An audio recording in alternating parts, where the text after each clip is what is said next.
ագրեսիվ բուժում մի քանի տեսակ անտիբիոտիկով ինչի չի կարելի, որտեղ ոչ մի անտիբիոտիկ շատ սելեկտիվ չի ազդում այ հենց այս միկրոբի վրա։ Նա լավերին էլ է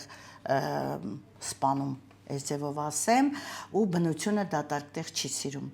Եթե մի տեղ կա ընկճում, քանակի պակասում, մի ուրիշ քանակ պետք է բարձրանա։ Իսկ քանի որ բնության մեջ երկու ուժ կա ընդհանրապես դրական ու բացասական, մեկը գրգռող, մեկը հանգստացնող, ճնշող, այսինքն այս երկուսի հավասարակշռությունը ուժերի նոր կտա մեզ այն ոսկե միջինը, որ մարդը իրեն լավ է զգում։ Դրանց խաթարումն է բերում հիվանդությունների։ Դրա համար ես ճիշտն ասած այդքան չեմ գտնում ակտիվ անտիբակտերիալ բուժումներ որոշ կապված աղիքի եւ ստամոքսի հետ։ Այսինքն ես գտնում եմ այս ձևով մենք ֆիզիալ օգնենք հիվանդին, պացիենտին օգնենք լավացնելով նրա նորմալ բիոզը, այսինքն մեր այն միկրոբները, որոնք մեզ օգուտ են տալիս, այդ դրանց քանակը եթե մի քիչ լավ լինի, մենք իրենց շոյենք մեր վերաբերմունքով, ոչ թե ենթադրենք ես միշտ համեմատում եմ այդ բակտերիաների դեմ պայքարելը, գիտեք ոնց որ ցորենի արտի մեջ մոլախոտ ենք տեսել ու ուզում ենք ոչնչացնել կամ պիտի շատ լավ դեսանտիչներ, որ այդ դա պոկես հանես, չնայած էլի դատարկ տեղ չի սիրում բնությունը, բայց ոչ տրակտորներով, ոչ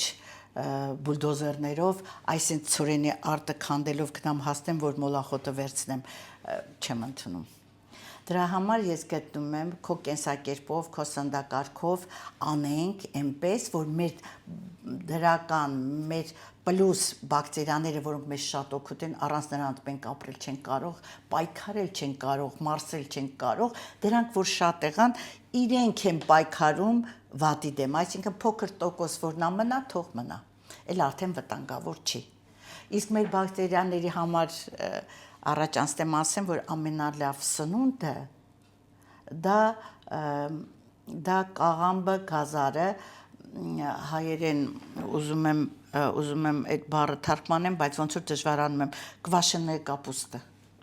Այդա որ հասարակ, այսինքն լավ այդ քերած կաղամբը, գազարը, սովորական աղը։ Պատկերացնում եք, այսինքն այդ խմորման, ֆերմենտացման շնորհիվ նրանք մեր բակտերիաների համար սնունդ են հանդիսանում, չասած, որ վիտամին C-ի մեծ աղբյուր են, դա փրկեց ամբողջ զինվորական մեծ զորամասեր ցինգահիվանդությունից, որոնք պատերազմների ժամանակ ծառայության տարիներին շատ էր։ Այդքանը կարող եմ ասել բնական այն բաները, որ մենք կարող ենք առանց քիմիական կառուցվածքի դեղորայքի գոնե կարգավորել։